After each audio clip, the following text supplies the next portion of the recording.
Ang paligid ng Malacanang ngayon parang naka-cordon. Parang isang garrison na talaga. Len Quiñones, no? Parang garrison na po ang buong Malacanang ngayon.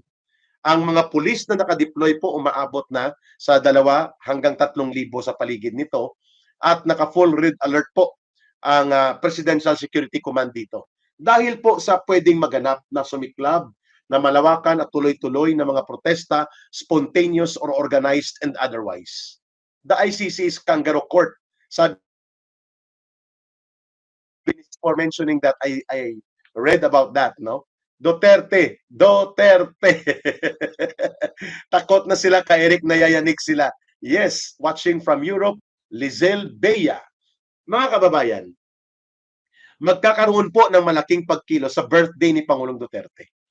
And I hope na buong mga paligid ng Pilipinas na at buong paligid ng mundo na may mga Filipino communities ang kikilos, no? Pangulong Duterte, si Tatay Digong will be 80 years old by March 28, no?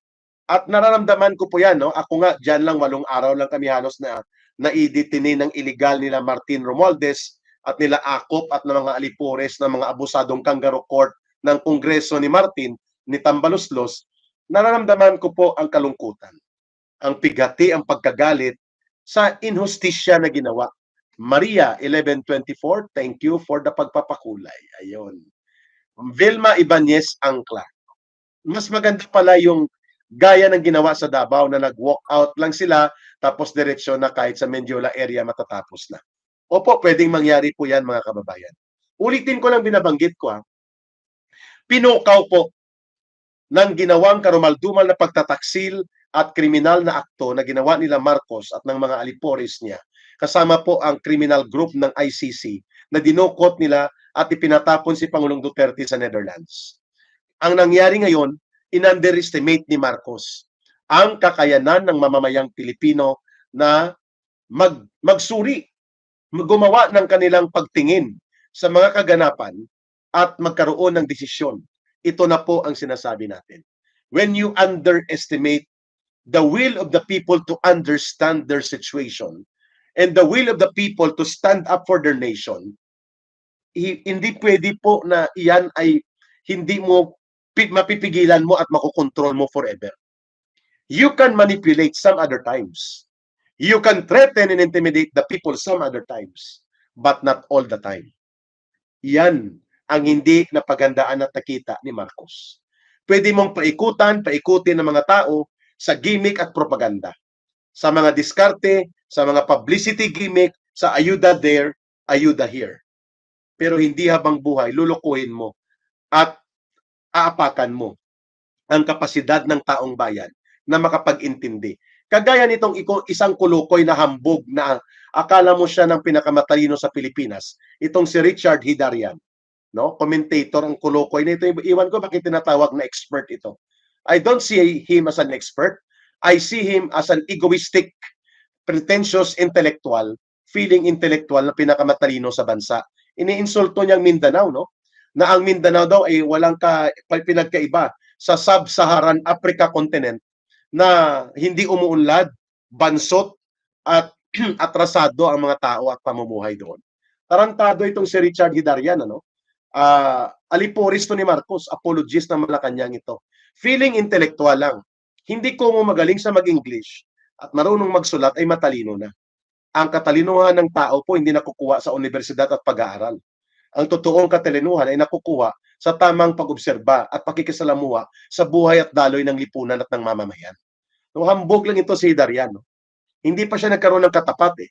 Pag nagkataon po na magkaroon ng public forum na siyang katapat ko, gusto ko po siya maging katapat. Para pag-usapan ang sinasabi niya at mga kabuluktutan ng kanyang analysis, no? Believe diyan sa kanyang ibang mga academics, no? Ang tawag diyan mga armchair intellectuals na ang kanilang buhay umiikot lang sa libro, sa pagbabasa, akala nila alam na nila ang buong mundo at buhay ng taong bayan. Wala po, no? Yan ang mga aliporis ni Marcos, no? Tinatawag niya ng Mindanao daw at sub-Saharan area or sub-Saharan region na napaka-atrasado, napakahirap at walang iniunlad, no? in reference sa pag-iinsulto niya kay Pangulong Duterte, sa mga Duterte at ang kabastusan niya sa hindi pagkilala sa mga cultural, economic and political intricacies ng lugar na ito, no? Kaya dapat ito managot din ang kulukoy na to sa kanyang mga pangbabastos sa taong bayan, lalo na sa mga taga Mindanao na mga kapatid natin. Alam mo ba, Richard Hidarian, mapitik nga natin ito. Alam mo ba kung bakit nababansot ang Mindanao? Ha? Dahil yan sa pagkokontrol ng mga oligarko at mga imperialistang gobyerno at monopolistang mga negosyante sa minahan, trusuhan at resources ng Mindanao. Hindi dahil ang mga tao doon ay bobo at tamad.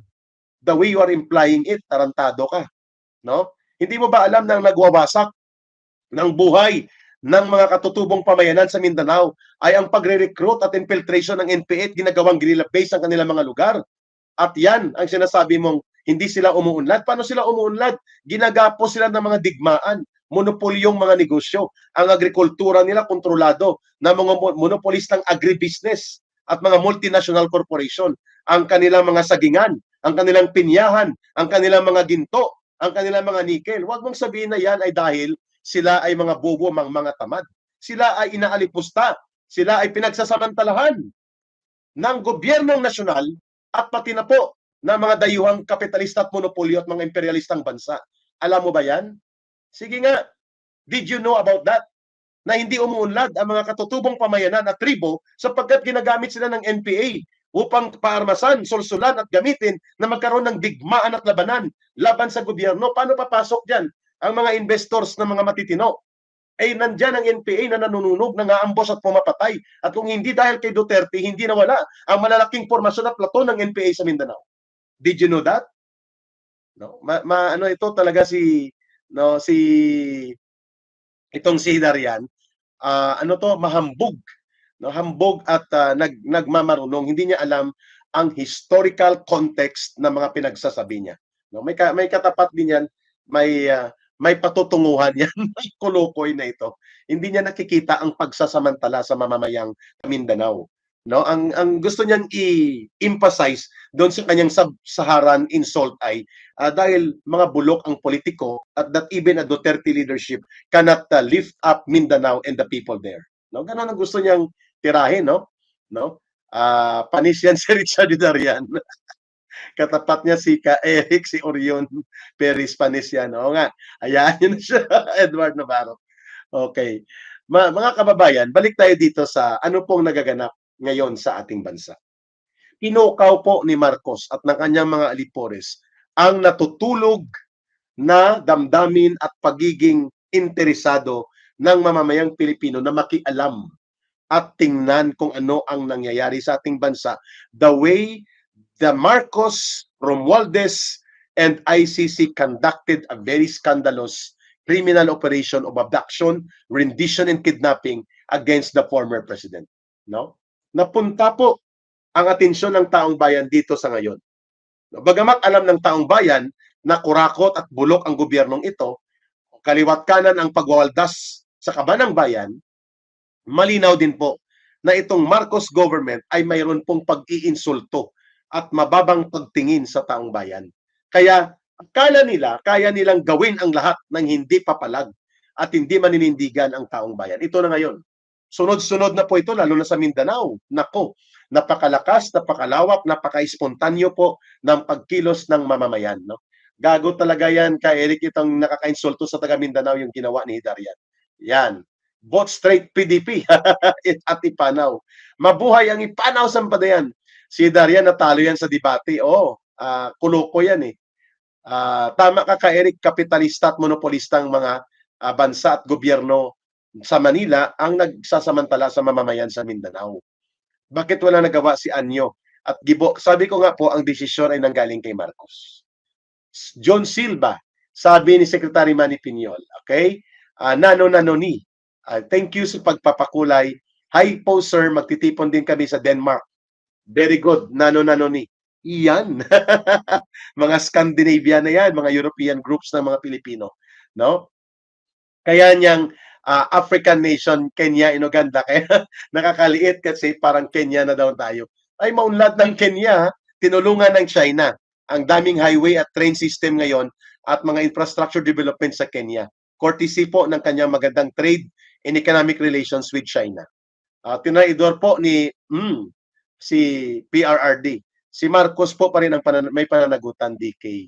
Ano man po ang advice ni Anyo, ni Gibo, ni Rimulya, ni Lisa, ni Romualdez, ang gumawa ng desisyon, si Marcos. Ibig sabihin po ang pananagutang sentral at malubang pananagutang kriminal kay Marcos. At kapag natanggal si Marcos, lahat sila mananagot. Uunahin natin po ang may pinakasentral na pananagutan. Pangatlong punto po ng ating pag-live ngayon.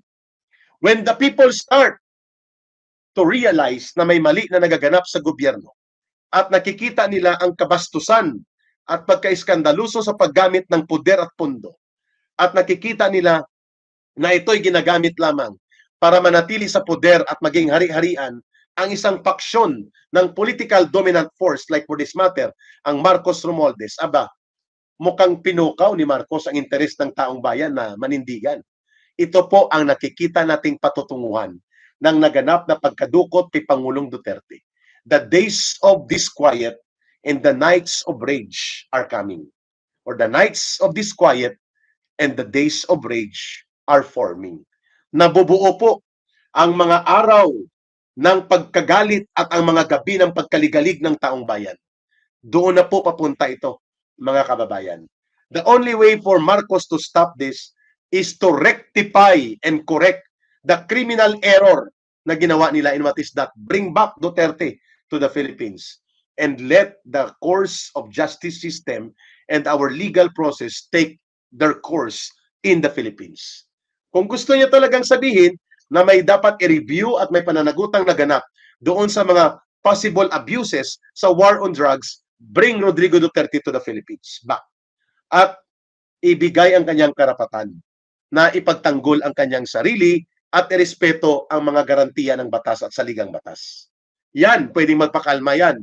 Pero pag hindi at may nangyaring masama, wag naman sana po kay Pangulong Duterte sa Europa, sa Netherlands, sa kanyang edad, sa kanyang kalagayan, sa kanyang physical, mental, and emotional status ngayon na napakahigpit ng survival mode niya dapat para pangibabawan ang kalungkutan, ang pagkalayo sa pamilya at mga mahal sa buhay, ang pag-iisa, ang malamig na klima, ang kalagayan ng kanyang katawan because of his age, at ang kalagayan ng kanyang mental state ngayon na nag-iisa siya at ginawan siya ng karumal-dumal na mga inhustisya na gawain at wala siyang klarong suporta, mga kababayan. Naku, mukhang hindi po maganda ang patutunguhan ng kalagayan ni Pangulong Duterte kung hindi po kaagad siya maibalik sa Pilipinas. But I believe, nagmamatyag ngayon ang buong mundo. Nakikita ng taong bayan, saan ka nakakita na by the hundreds of thousands ang kumikilos sa iba't ibang panig ng ating bansa at sa iba't ibang bahagi ng daigdig na may mga Filipino communities na naninirahan o nagtatrabaho. Naku, ito ba ang presidente na nararapat na idetini ng illegal at lilitisin ng banyagang questionable na uri ng korte itong ICC nila? My goodness. Ito ba ang pinadukot na presidente? No? Adik kasi ang gobyerno ngayon. Ang tumatakbo ng mga desisyon ay galing sa adik. The Netherlands, sa ilang araw akong napunta sa ICC at sa mga grupo doon kahapon. Narito po sila Atty. Roque, Senator Robin last Friday pa po, at sila Vice President Sara. Thank you, Nori. Tama po kayo, ang isang pangulo po na wala sa katinuan ang may kapasidad na gumawa ng karumal-dumal na pagpapadukot sa kanyang sariling mamamayan. Ayan. Sabi ni Ben Garcia, kapag si Pangulong Duterte sa Netherlands, lalong lulubha ang kalagayan pangpolitika sa ating bansa. Correct. The Hague Invasion Act ng US government, ka Eric, sana mapag-usapan. Opo, yan po ang binabanggit ko na sabi ni President Donald Trump. Kapag nagkaroon daw po ng anumang mga aksyon ang ICC upang dukutin, dakpin, dakmain ang sinumang mga Amerikanong sakop ng otoridad ng gobyerno ng bansa nila, ay magkakaroon po ng pananagutan sa Amerika. Ganyan ang mga dapat na mga paninindigan ng isang tamang gobyerno. Hindi yung makipagsagwatan ka sa dayuhan at mga banyagang instrumento like itong mafia ala sindikato na ICC lamang masunod ang kapritsyo mo na mawala ang mga political obstacles sa iyong daan, kagaya ng nangyari kay Pangulong Duterte. Yan po ang kanilang ginagawa. Ngayon, sa pagkamulat at pagkagising ng taong bayan, mahihirapan din po si Marcos ngayon at sila Romualdez na itulak ang pagpapatanggal sa kanyang pagiging pangalawang pangulo ng bansa kay Sara Duterte dahil nagmamatyag ngayon ang buong bayan. At alam natin ang cultural tradition sa atin, ang sino man po na inaapi at tinatapakan ang simpatya ng taong bayan doon palagi napupunta. At kapag ginawa nila ipilit itong chapsoy at pansit canton na pagpapatanggal kay Vice President Sara Duterte sa kapangyarihan at sa kanyang posisyon na itinalaga ng 32 million voters mahigit bilang mandato niya, posible pong sumiklab dito ang mas malawak pang mga protesta, hindi lamang magsimpatya kay Pangulong Duterte sa ginawang karumal-dumal na pagpapadukot at pagpapatapon sa kanya papunta sa Netherlands, kung hindi pati na rin po ang gustong gawin nila Marcos na mawala at nakawin po ang mandatong ibinigay ng mahigit 32 milyon na mamamayang Pilipino na sumuporta kay Vice President Sara Duterte. Ayun. So malinaw, mga kababayan, may request kay Edward na kung pwede po isang beses ka lang magpadala ng message, no, pina-flood mo po yung ating chat group, Edward Navarro, no? Oplan Noel, Noel is no election. Those are speculative pa, Edward, no? I suggest and request, Manong Edward, minsan mo lang po ipadala ang message mo. Pina-flood mo po 5-6 na beses ka nagpapadala. Same message lang po, no? Be considerate sa ibang mga chat messages din po. Okay? Mars, mas karumal-dumal pa sa paggurgor ng 30K katao. Ano, Mars, ang ibig mong sabihin? Ikaw magpaliwanag niyan. Hindi ko alam ang gusto mong sabihin kung sino ka man. Okay po, sabi ni Edward Navarro. Thank you, Edward, sa pag-acknowledge. Churi po. Isa lang ipadala mo, nakikita ko naman. Okay. So ano po ang patutunguhan nito? The days of disquiet and the nights of rage are forming right now. No? Ibig sabihin po, mga kababayan, ang iba pa pong mga sektor ng lipunan na dati ay hindi masyadong interesado sa politika, pinukaw po ng ganitong karumal-dumal na pagpapadukot nila Marcos, no? Sa ginawa nila kay Pangulong Duterte, no? Sige, ipagpatuloy nyo lang ang kaibangan nyo, sabi ni Mars. So siya yata may sumbi. May sumbi. Sumbi ni Marcos pumasok. Nahihibang daw tayo. Okay. Bye for now. Sumbi. Ayan. Tinanggal muna natin ng sumbi. Ayan. Tanggal ng sumbi. Hindi na yan makaka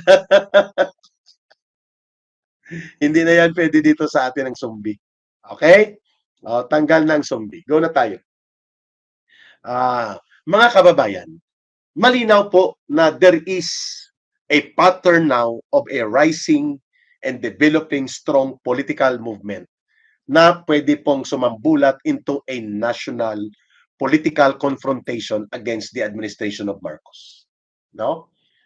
Mangyayari nito, mukhang walang choice si Sara Duterte kung di harapin ang panawagan na pamunuan ng matapang at ng may dangal at paninindigan ang political opposition sa Pilipinas. In the absence of Rodrigo Duterte right now, uhaw po ang mamamayang Pilipino. Pag sinabi pong political opposition, hindi lang po yan mga politiko. Ibig sabihin taong bayan na gusto pong manindigan at maningil sa gobyernong Marcos at posible pong magpanawagan ng malawakang sentimiento na bumaba sa kapangyarihan si Marcos upang isalba ang ating bayan. There must be a leader to that. At sa nakikita ko po, walang choice na si Vice President Sara Duterte kundi tanggapin ang iniatang ng mamamayang Pilipino sa kanya na kailangang matapos na ang kahibangan na ito. Yun po ang mga pananalita ng kanyang ama. Bago po sa pilitang tapon sa Netherlands ng lahat ng bagay na iligal ay ginawa, sabi ni Pangulong Duterte, this madness has to end. No?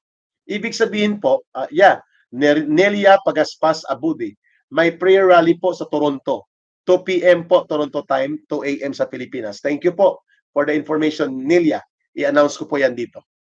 Mga kababayan, malinaw po na nangangailangan ngayon ng panibagong sigla at lakas ng mamumuno sa political opposition movement sa Pilipinas. At wala pong ibang nakikita na may kakayanan, karapatan at tungkulin na gawin yan kung hindi ang Vice Presidente Sara Duterte. Bagamat siya ay pinapa-impeach, no, doon sa Senado, nakamatyag na ngayon ang taong bayan. And it will not be a walk in the park or very easy o napakadali para gawin ng mga Marcos na ipakonvict sa impeachment court ng Senado si Sara Duterte given the situation kung gaano kagarapal ang madumi at karumaldumal na larong politika na ginagamit nila Marcos na ngayon po ay nakikita natin na mukhang gagamitin din nila at susubukang gawin na mapatanggal at maalis sa kanyang pagiging pangalawang pangulo si Sara Duterte. But that will not be easy, mga kababayan, no? Mga kababayan, that will not be easy sapagkat nagmamatyag na ang taong bayan ngayon. Paano yan ma-impeach na idol mo? Ha? Ano ang sabi mo? Idol mo? Idol mo si Sara Duterte, Grace Laurio? May mga sumbi na pumapasok, no? Ay, nako, ang mga sumbi talaga, walang magawa, kundi ang kabuhayan, ibenta po ang kanilang tinatawag na kaluluwa, kung may natitira pa para lang mabuhay, no? Idol, idol namin si Tatay Digong dahil tama ang ginawa niya. Ikaw, idol mo ang Marcos, anong ginawa niya? Karumal-dumal na pagtataksil. Chrissy Brooks, Kunbanwa Sir Eric. Ito pa, kailangan po talaga may mamuno sa oposisyon. Sapagkat kung wala, magkakaroon po ng loose and spontaneous action. Hindi po ma-organize. Kailangan ma-organize po natin ito. So ang mga dapat gawin po, ipanawagan na rin natin na kailangan may pagbabago na sa liderato. Si Sara Duterte po ay nananatili na standby president.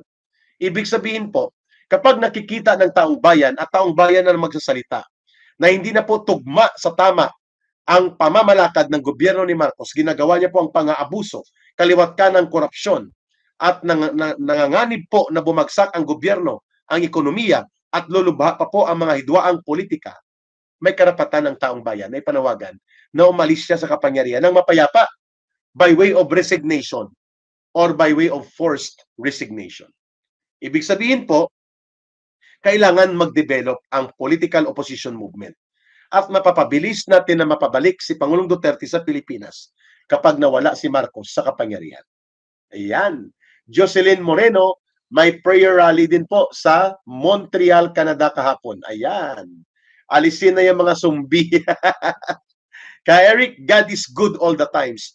Pinukaw niya ang taong bayan. At ngayon, ay hindi natin nakikita dati na mga nagsasalita, naninindigan, nag-iingay, at nagbibigay ng kanilang pananaw at paninindigan ay sumasama na.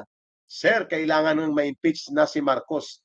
Hindi po yan mangyayari na ma-impeach siya kasi kontrolado nila ang Kongreso. Doon tayo sa forced resignation o pagpapalayas sa kanya. Watching from Norway, God bless you ko Eric, kung possible naman na patalsikin si Marcos, I wish it would happen now. Di kakayanin na makikita ang pagmumukha niya sa Malacanang. Tama po.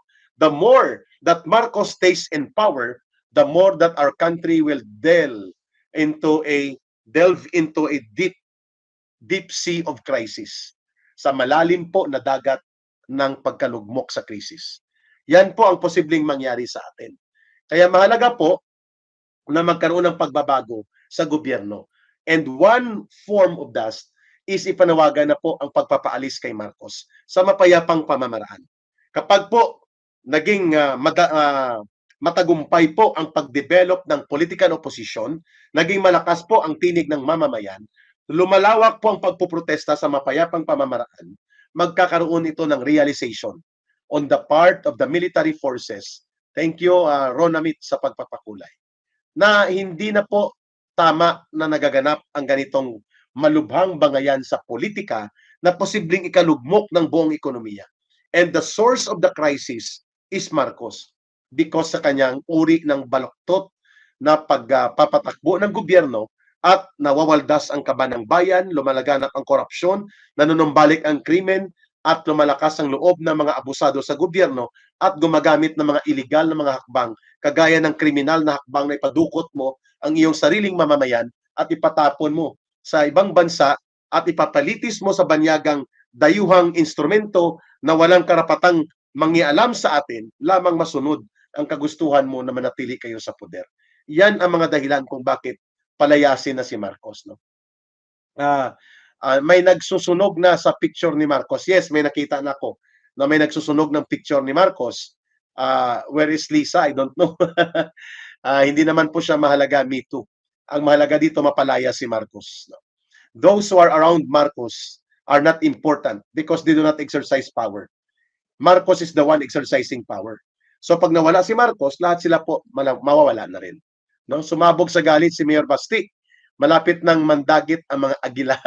And Mayor Basti must lead the Davao people na dapat manindigan sila. Kailangan manalo po si Mayor Basti kasi mananalo si Digong eh. In the absence of Digong, siya po ang magiging mayor kapag nanalo din po siya ng vice mayor. No? Lisa, sunog ng kaluluwa. Ang sabi ko nga mga kababayan, hindi ko pinapatulan yan. Ano man ang solusyon ni Lisa, ni Martin at ng mga aliporis ni Marcos, ang poder po, ang gumagawa niyan si Marcos. Therefore, ang papanagutin natin dito at palalayasin si Marcos. Lahat ng aliporis niya, mawawala lahat yan at mananagot later. No? Ka Eric, mayang gabi, watching from Singapore. Na lang sa malansang halong ka Eric. Opo. Imelda Padilla, ka Eric, nalinis tulog yung record ng AJK. Opo. Ano pa man po ang sabihin ng ICC ngayon, malinaw na pinadukot si Marcos. Si Pangulong Duterte. Ako po ay naniniwala na pwedeng makabalik si Pangulong Duterte dito. On what way? Pwede po magpetisyon ng interim release on the ground that the procedure of abduction, rendition, and kidnapping are illegal. At yan po hindi tinatanggap sa Rome Statute. Therefore, dapat po igarantiya ang karapatan ni Pangulong Duterte bilang mamamayan ng mundo. At siya po ay balik sa kanyang bansa at iproseso ng tama. Kung mayroon man pong karapatan ang ICC o wala, yan po ay determine dito sa Pilipinas. At kung ano pong hakbang ni Marcos, kailangan po sumunod din po sa proseso ng mga batas sa bansang Pilipinas. Okay? Mga kababayan, huwag nating payagan po na magkaroon po tayo ng kalituhan. Ang pananagutan at responsibilidad sa nagaganap sa ating bansa kay Marcos, ano man ang sulsol ng mga alipores niya at manunulsol, kung hindi niya ipapatupad, walang mangyayari. So dahil ipinapatupad niya, therefore, kailangan niyang panagutan ito. At para po mapatigil na ang ganitong karumaldumal na paglapastangan sa poder at kapangyarihan, we need to remove Marcos. How? Sa mapayapang paraan. Petition to call for his resignation. People power by way of peaceful assembly and mga peaceful rally and peaceful condemnation and peaceful resistance. At kapag ito po ay nabuo sa buong bansa, hindi po ako naniniwala na hindi magkakaroon ng precipitating effect sa mga bahagi ng Armed Forces of the Philippines at ng Philippine National Police. Sila po ay magkakaroon ngayon ng pag-iisip na kung magpapatuloy ito na si Marcos ang pinagmumulan ng pagkakawatak-watak ng bansa at pagkalugmok papunta sa ating kumunoy ng krisis, marapat lamang na maalis na si Marcos. And yan ay pwede pong ipanawagan po na si Marcos ay mawala na sa poder by way of withdrawal of support to the Commander-in-Chief. No? Mga kababayan, pwedeng mangyari po yan. At ang withdrawal of support ang less na mag-disrupt sa ating kaayusan, hindi magiging madugo at magulo sapagkat pag diniklara ng Armed Forces of the Philippines at ng susunod na lang yan ng PNP that we withdraw support to the Commander-in-Chief and we will recognize the Vice President as the real President, magkakaroon na po yan ng sa pilitang pag-alis at paglayas ni Marcos sa poder. Yan pong pwedeng mangyari. But the declaration of the withdrawal of support by the Armed Forces of the Philippines, mangyayari lamang yan kapag na-develop po ang malakas, malawak at tuloy-tuloy na mga mapayapa subalit malalakas na puwersang protesta at pagkilos ng taong bayan. Ayan. So yun po ang pwedeng mangyari at mukhang doon po namumuo the developing of the groundswell of people's protest that may erupt one day into a full-blown people power nationwide and all over other parts of the world, ay pwedeng magpatulak at magpabilis ng kalagayan po ng panawagang lumayas na sa poder si Marcos. Bert Davidi, hindi po totoo nag-resign si Torre. Fake news po yon, fake news. Ang ganyang kakupal at kakapal ang muka ay hindi po yan aalis sa poder, kapit toko yan sa poder. No? Please protect our future President Inday Sara. Opo, kaya nga dapat hindi siya makonvict sa Senado at dapat mahalin siya ng taong bayan sapagkat in the absence po ng nangyari ngayon na si Pangulong Duterte pinadukot, hindi pwedeng mawalan ng personality of leadership ang opposition movement and political movement sa Pilipinas. Ayan. Mga kababayan, abangan nyo bukas mga 5:30 in the morning. Magkakaroon po si Ka Eric ng Talakayang Bayan tungkol sa pakikipagsabwatang ginawa ni Marcos at Romualdez sa CPP, NPA, NDF at bakit sinasabi nating big time winner ngayon ang CPP, NPA, NDF sa nagawa na krimen nila Marcos at ng ICC na ipadukot at ipatapon si Pangulong Duterte sa Europa. No? Puntahan po natin yan. Pag-uusapan natin yan.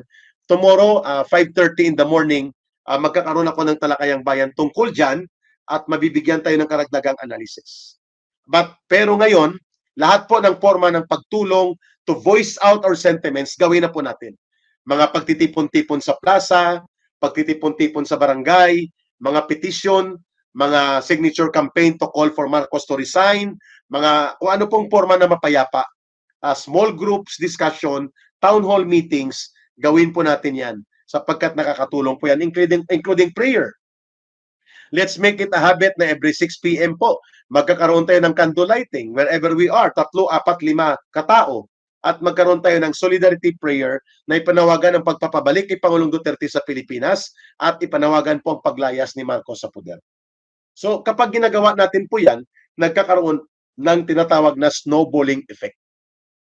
Madaling gawin, mapayapa, at kailangan po natin ang power of social media para po kumalat at mapalakas ang kumpiyansa at paninindigan ng taong bayan.